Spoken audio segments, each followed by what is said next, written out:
Hey, Liam. Uh,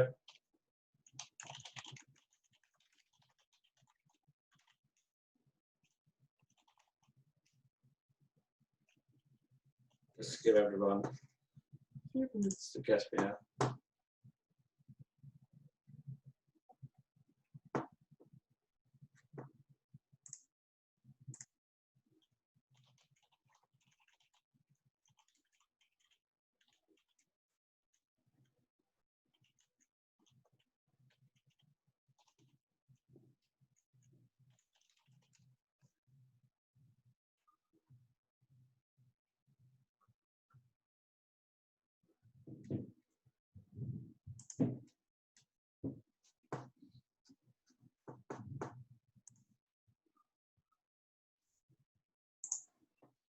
Okay, so welcome everyone to, well, it's supposed to be week 3, but as I explained to everyone earlier, it was a veterinary emergency.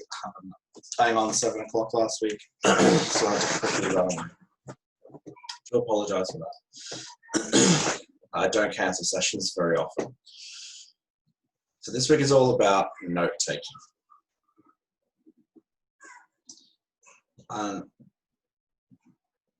Everyone has their own way of doing things. Most people are creatures of habit. They do something one way, they will do that forever. People are generally resistant to change, like me. So, everyone in the chat, what is your note-taking strategy? Again, we're going to use our personal experiences. We're going to try and see if they are the right thing. Not to me to tell you what to do, just I'm going to guide you on better ways to do. So Izzy says just write it all down. So writing down absolutely everything. Ewan says frantic, indecipherable notes. So Damon, putting into your own words. Key parts. Kelly says mind map.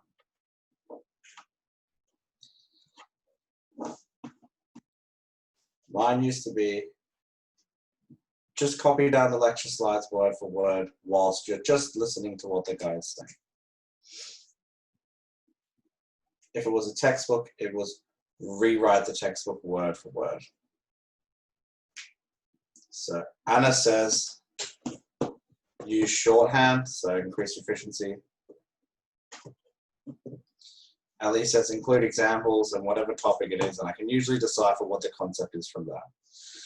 Can we all agree that trying to write absolutely everything down is probably not the best way to go?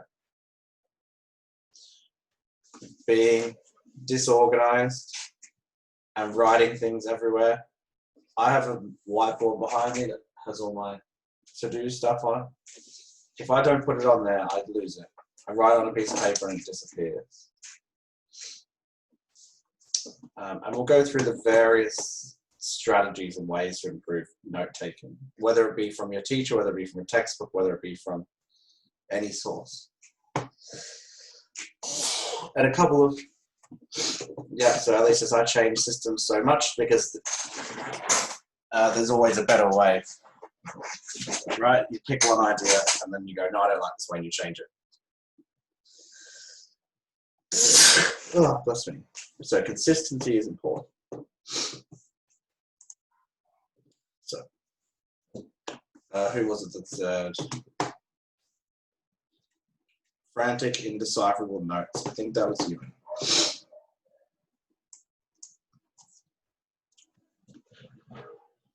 So we need to all be organized.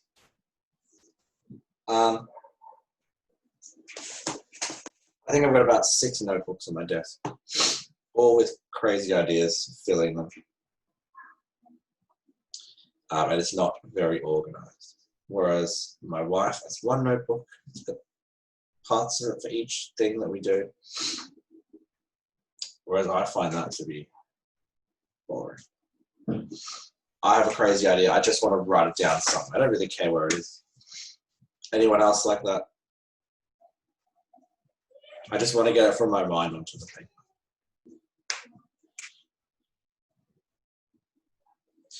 Yep, I've got. It says you like to use different colors.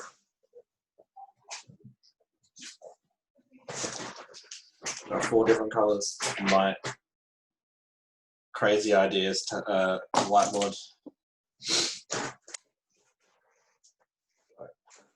And it keeps you focused while you're reading or listening. How many times you've been sat there in a lecture or a class and kind of daydream, and then 20 minutes goes by?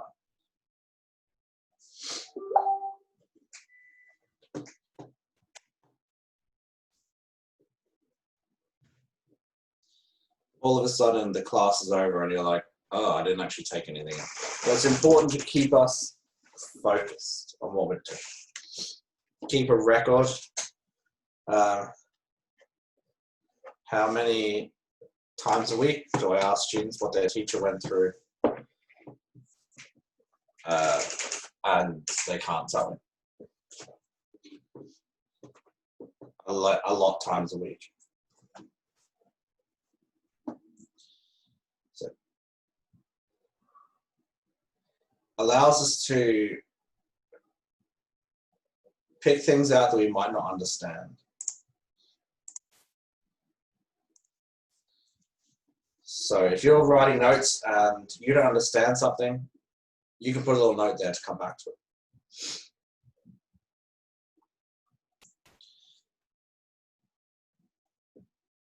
And it allows us to think critically about what we're writing down or what we've read. So if you have to put it into your own words, David said, you're often thinking about it because you're having to rewrite it, which means that you understand. You can't really analyze something unless we write it down.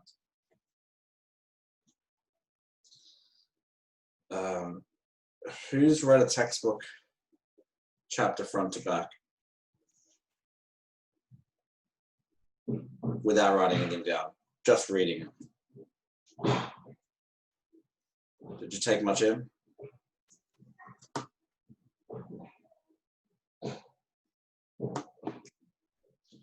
So it allows us to engage with what we're reading. So if we're rewriting things or drawing diagrams, then we're engaged. If you're just sat there reading the textbook, then you're not really taking anything. You're not really engaging with it. And it allows us to draw conclusions and highlight areas that you need to develop further. So if you're writing something down, you don't really get it. It's a lot easier to pick up that you don't get it than if you're just reading it. So obviously this is not an exhaustive list, but these are the things that I came up with. Do you need to know everything about everything there is to know about everything?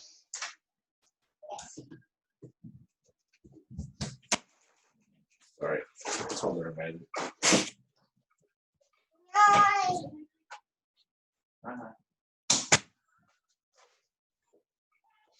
So, I used to think I had to know everything there was to know about everyone.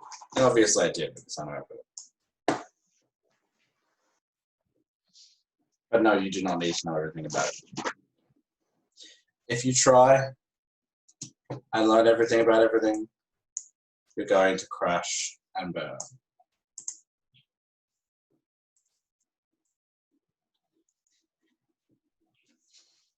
If you try and remember everything or write everything down, you will remember less than if you try to write down what you think are the key points. Anybody seen this acronym?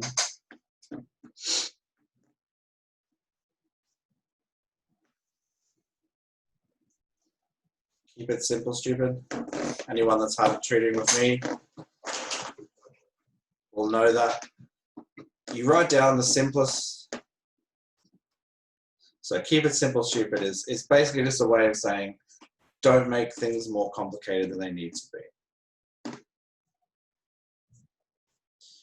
If you're trying to learn a new topic, don't try and know everything about it. Start with a scaffold of this is the things that I need to know, and then you build on the initial information. Don't go and read a textbook chapter that's 100 pages long and rewrite the textbook chapter. You're not going to take it in. until you have the base level of knowledge. Most students that are doing their year 12 chemistry exams at the moment, guess what I'm teaching them? Stuff they did in grade 10 and grade 11. They didn't have a grounding in the basics, and then they went and tried to learn the really complicated stuff. And how do you think that works? Do you think that works well? Of having to try and learn backwards from the complicated stuff? Or should you try and learn the simplest outline of something and then fill in those gaps, and then you can move forward?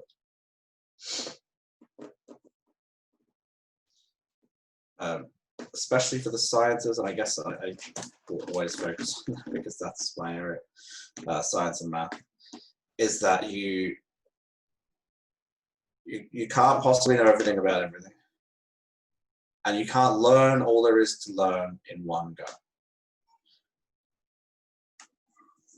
So Ali says, yeah, another thing, summarizing does not mean writing more words. It's highlighting the key points and creating a scaffold. So if you looked, have you noticed year 7, year 8, year 9, year 10, topics in the curriculum are exactly the same. Maths, they're exactly the same.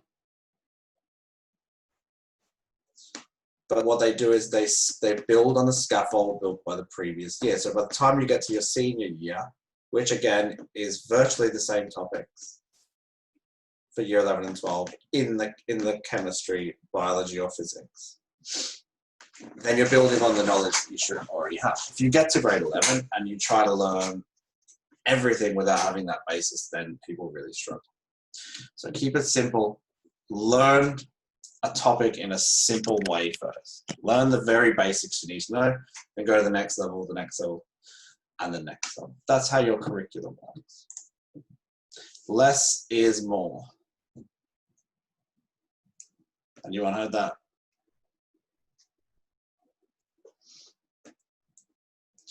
So if you can summarize a page of notes into 10 lines effectively, then you only have to remember 10 lines.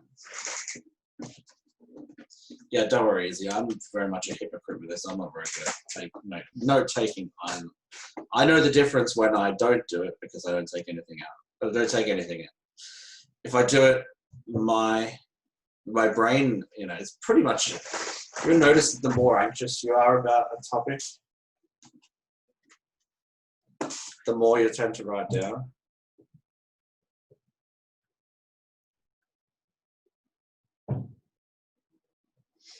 Hi, Maddie.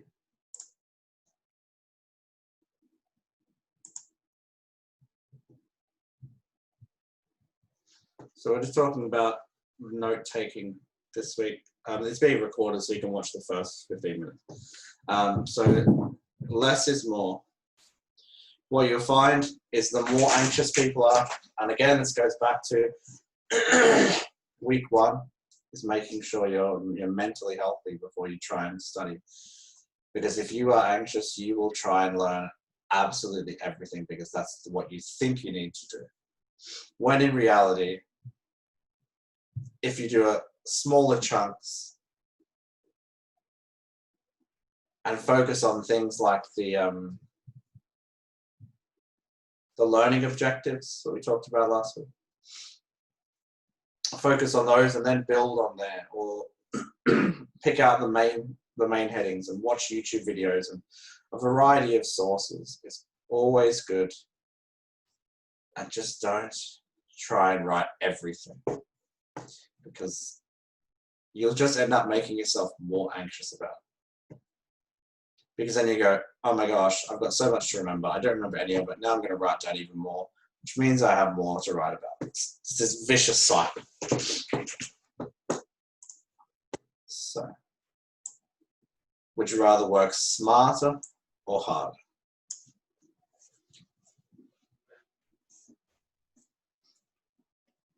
Yeah. So, don't just sit there and just pound the pavement and write and write and write and write. if you're writing and you've got a YouTube video on the screen, like some stupid TV show, do you think you're taking anything in? If you try to work for 8 hours straight, do you think by the second hour anything's actually going into your brain if you don't take a break? Now, again, number one thing that I used to do, and probably still do, is I will put it off and put it off and put it off and just work through the night until 5 a.m. to get something done. And yeah, so working smarter and not harder is probably the goal we should all look for. If we can get the same work done in half the amount of time, then it's a win-win for everybody. Yep, Ellie, your dad is a smart man. Okay.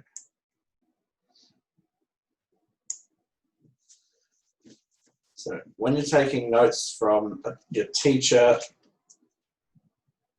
from a lecture, from a tutorial, from a YouTube video, from something that's being spoken at you, what do you do?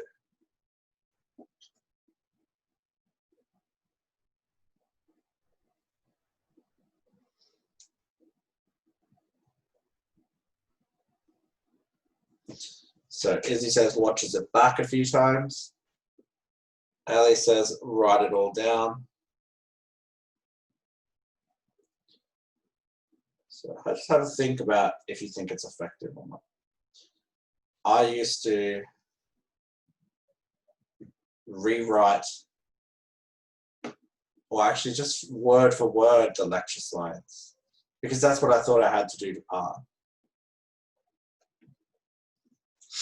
I thought, well, they wouldn't be writing things on there and talking about them if I didn't need to know them. So I used to just rewrite it. Then I would watch the lecture. Then I would do the tutorials. And then I would cry into my textbook, trying to tie it all together and understand. Okay. Take 2 minutes and tell me the difference between hearing and listening.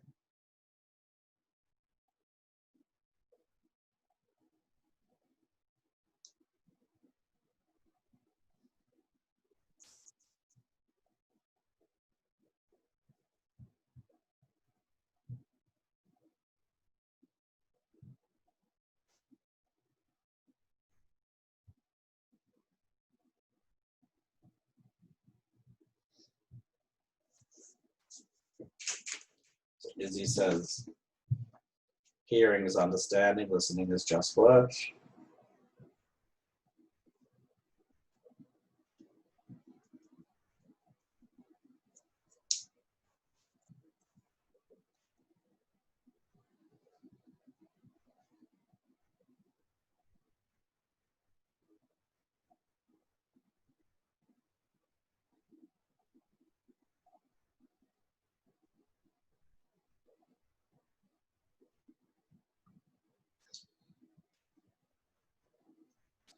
So 1 more minute to think about it.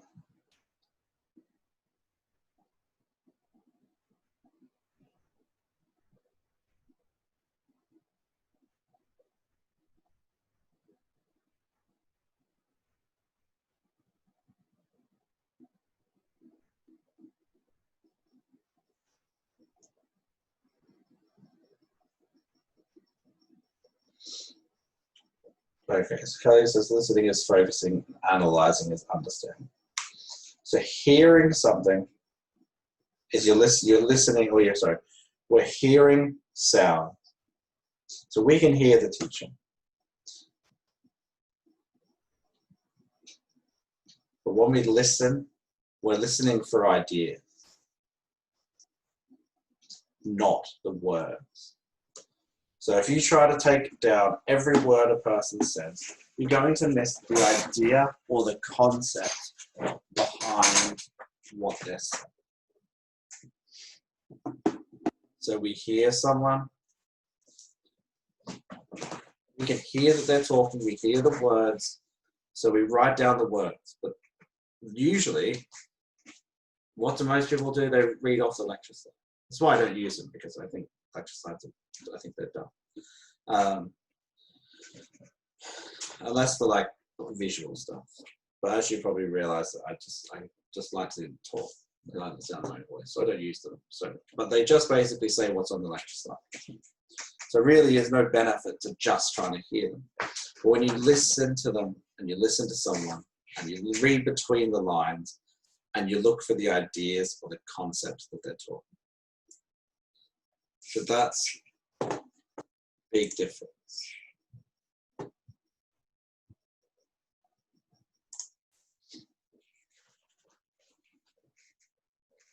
Yep, so Ali's said the same thing as me there. So make sure you're not just hearing what someone's saying, but you're actually listening. Most people go, they're the same thing. They're definitely.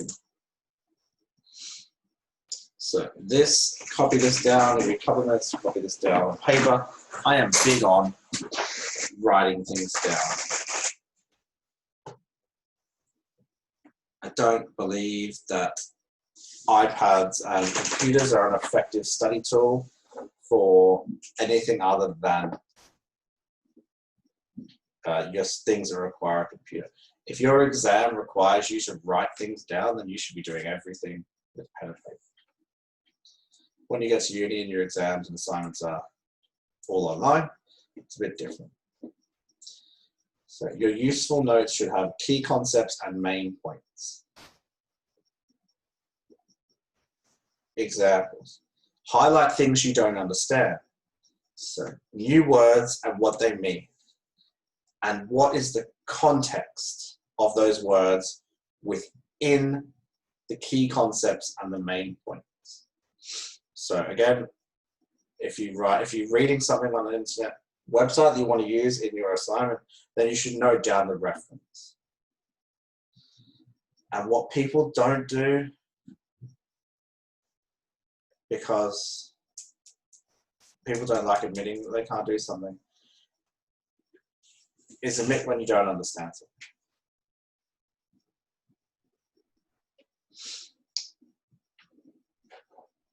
And if you have thoughts, questions, and ideas, put them there.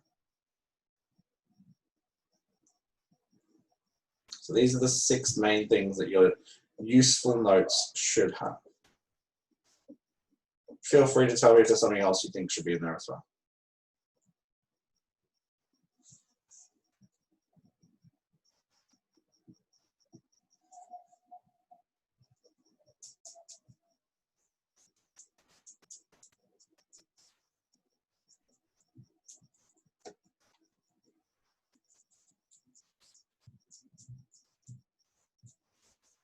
So another minute or two to copy that down.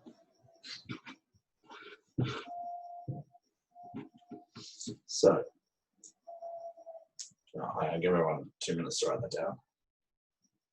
If you're watching the recording, just skip ahead 2 minutes. So Ali says she writes a list of all the things I need to cover. Yep. So to-do lists.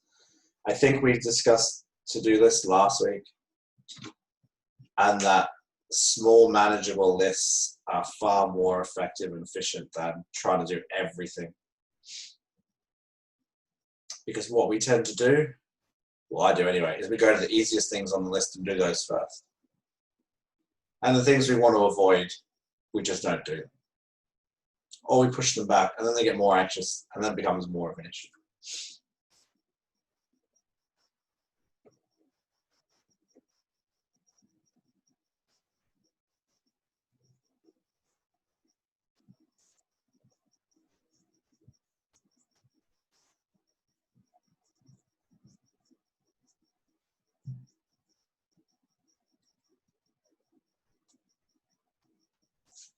So, well, let me know when you've written it down.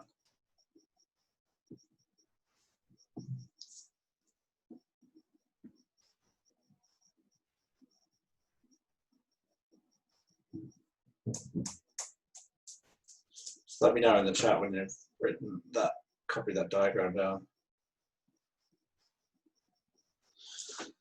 So who thinks that they would have taken that in if they just screenshotted it as opposed to writing it down?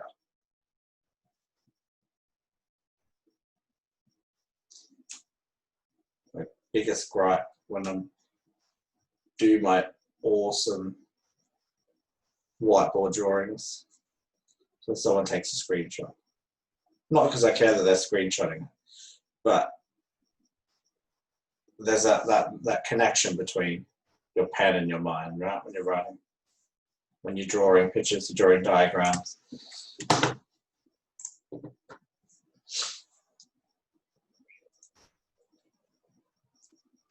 So listening or note-taking, which do you think is more important? Can we listen and take notes? So we have to do both. We have to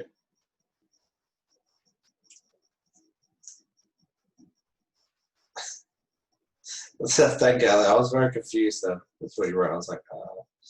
So we have to do both. We can't try and hear absolutely everything and write absolutely everything down when someone's saying something. You just can't write that far. So it's important. I know what you mean, Ali. You don't have to keep rewriting it. It's important that we get into the idea of listening for the ideas. Because if you just try and hear everything and everything you hear you write down, you're not going to get anywhere. So you're listening for the ideas. Eventually you get to the point where you don't need to look down at your pen. You could just write notes whilst you're listening, and all of a sudden at the end you've remembered so much. So listening, if you just listen and you don't take any notes, some people can. There are people out there that they won't get anything from writing something down. They just have to listen and process it as it's coming into their brain. Me, I listen for the key ideas. I write them down. I come back to them and I elaborate on them. So I build my understanding each time I come back to them. But if I just tried to sit there and listen and not take any notes, I would take in maybe 10% of what's being told to me. Okay, what the science is. And this is what I used to tell my students. This is what we used to teach our first year students at university.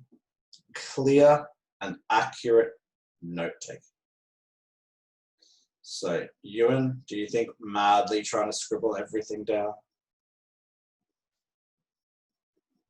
is very efficient? It might work. You probably have to do a lot more work to get it to stick. So clear and accurate. Okay, let's go back to the sort of anxiety around exams and assessments. If you're anxious, do you then try to write everything faster and it becomes even less legible? So I was exactly the same. I would just madly scribble, and then I would have to spend an hour trying to decipher what I wrote, rewrite it so I can write. And then I end up just getting more anxious because it was a nightmare. Yeah. So, organized mind, organized paper. Organized paper, organized mind. I used to know if I was getting anxious because I genuinely couldn't read my handwriting when I was taking notes. So it's not, yeah, it's just not very efficient. Your notes have to be clear, concise, and accurate. Exactly. So there is a middle ground, and there's no one in the world that can tell you what your middle ground is because everyone is different.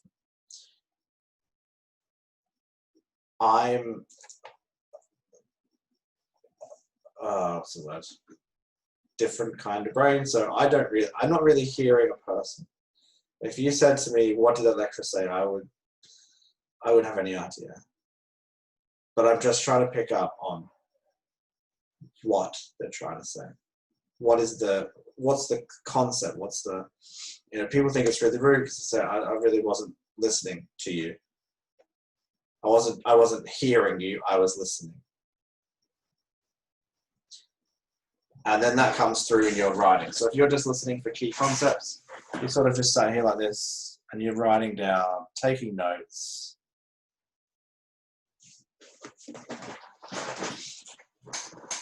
Yeah. So clear and concise. So who's got to a class having not prepared and tried to write notes on what's being said? You can't accurately note take unless you know what is being said. You don't need to be an expert in the topic, but you certainly need to have done the required readings for that week, whether it be a textbook, whether it be watching a YouTube video. It doesn't really matter. Because there is understanding things and there's understanding the context that they used it. You can't take accurate notes. If you don't, you can't search for the ideas when you don't know what those ideas are, because you haven't done the required readings. Does that make sense? So, proper preparation.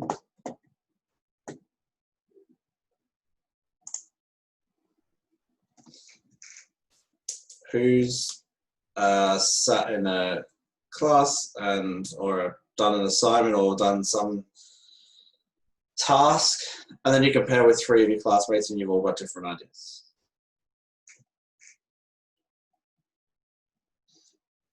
So this isn't a bad thing. Use this as a tool, because you've got 3 people that have 3 different brains and you've all picked up on different things.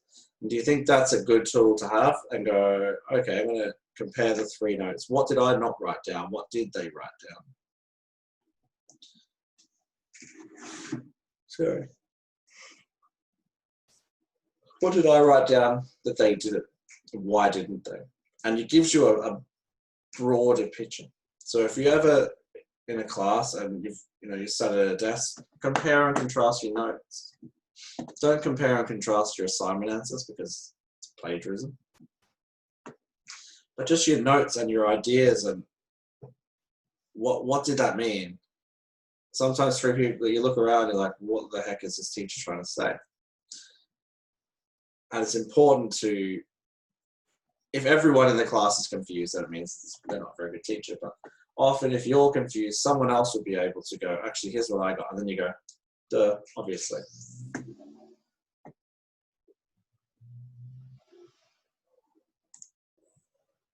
Okay. Remember that staring out the window and you've lost 20 minutes of the class? So what are your 5 biggest distractions in class?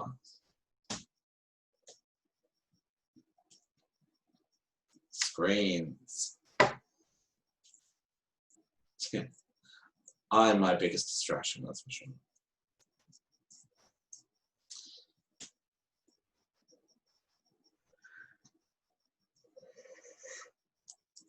So have a think. You don't have to put them here now. Or take 2 minutes, and how could you minimize those distractions in class, and how could you minimize them at home? You get on a really good train of thought, get some cool ideas down. Yeah, awesome. Someone asks you a question, and then you come back and you go, what was I writing?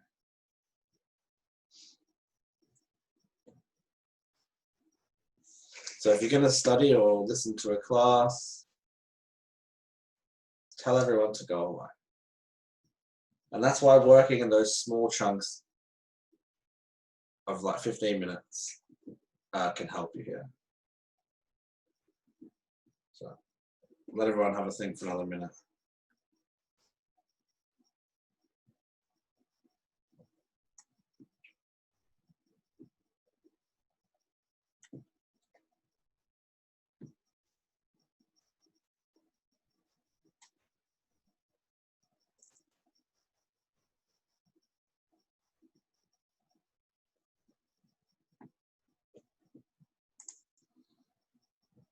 So, how do you organize your notes?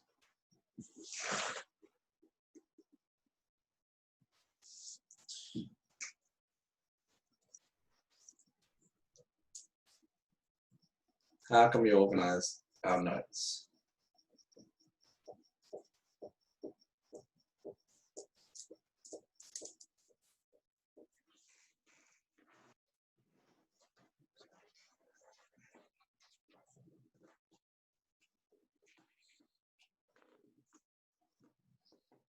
So Izzy has one book, each subject.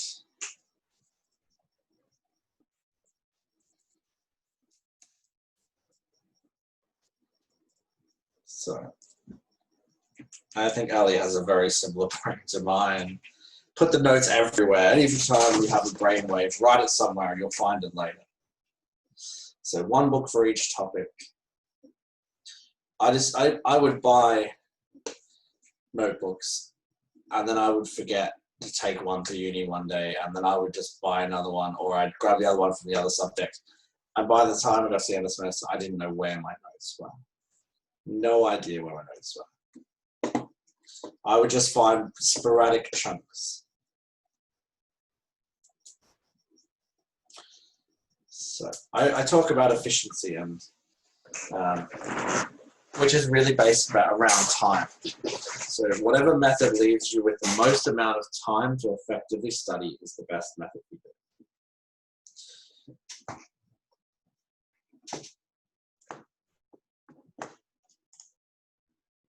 Okay, so everyone has their own shorthand abbreviations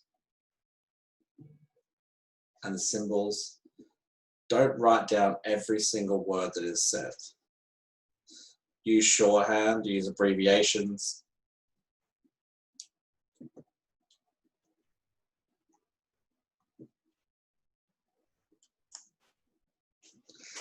And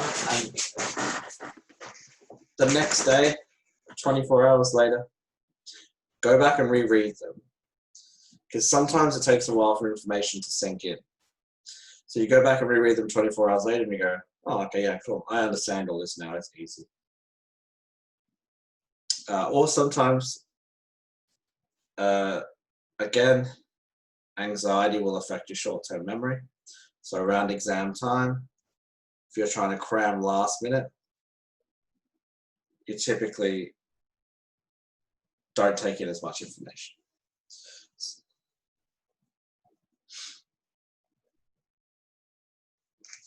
Yeah, so it's a good idea to come back and review the notes. You either look at it and go, what's that? Or you go, okay, cool, I'm done with that. I don't need to write it anymore. This one. Write down the question. Write down questions. In class is not the best place to ask questions. In the class where you're being taught to talk. Not always the best place. Write it down, do some background reading, try and answer it yourself, and then ask the question.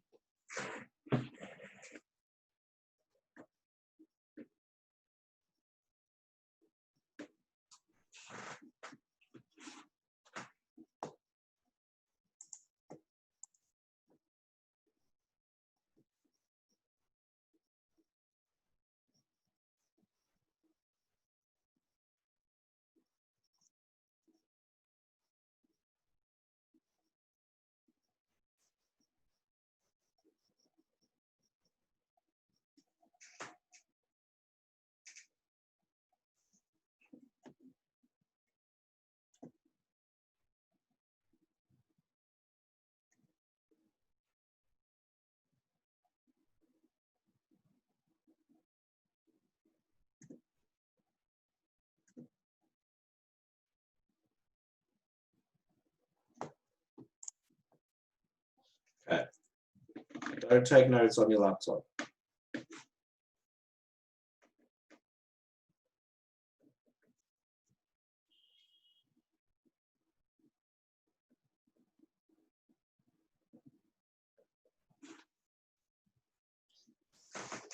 Do not take notes on your digital devices.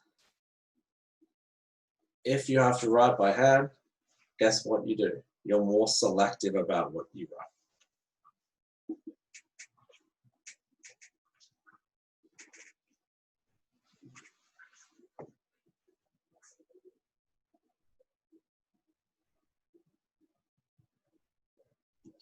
Yeah. So please don't use digital devices.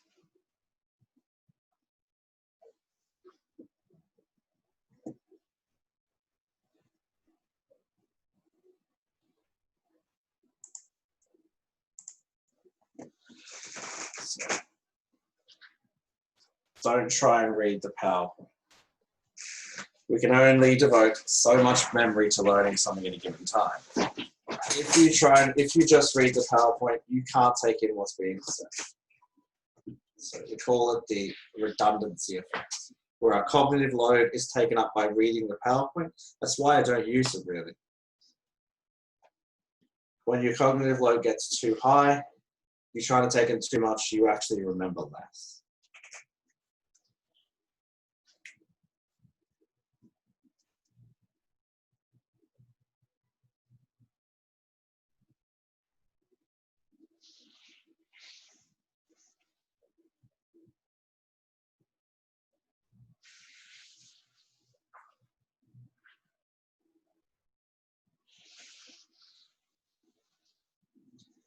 Anybody notice that?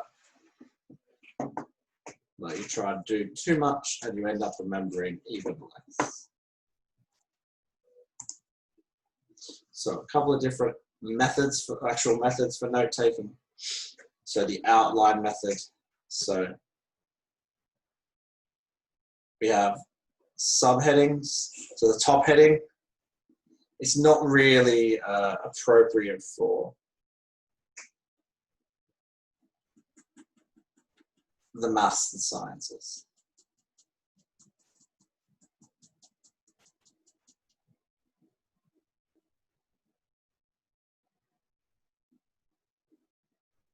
So it's for things like English, history, geography, so on and so forth. So where something has a clear big heading, and then underneath that you have entered the war because of Japan, and then they dropped the bomb. So you're just outlining the topic. So you have the main topic, the subtopic, and then a supporting fact. Not really suitable for the maths and sciences. So the term ad verbatim is word for word. You don't try and write down everything that's being said. You're simply outlining the main points and backing those points up with a fact. You can then go in at a later date and add more information to it. So charting. So yeah, ad verbatim is not the way you want to be writing your notes. Everyone has a different cognitive load. And once you hit that cognitive load, you won't take any more information in. And once you get too far above that, you actually take in less information. So this charting method is more suited to the content-heavy subjects. So you write, split your page up into two columns. On the left, you have the topic being covered, and on the right, you have all your information and notes regarding the individual topics. So you're just writing short, sharp notes about a topic. As soon as that topic's finished, you put a line underneath and you start again. That's more what most people do for the sciences and maths, content heavy. I've left the link there for you guys. There's another method. I'm not going to go through all the methods. So the Cornell method is a really good one as well. So split page method, it's another one.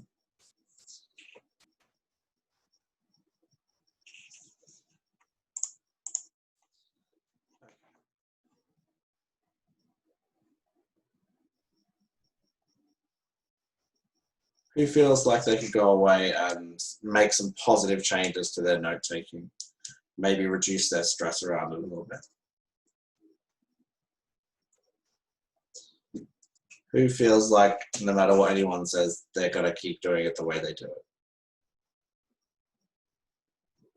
Okay. Well, I'm glad.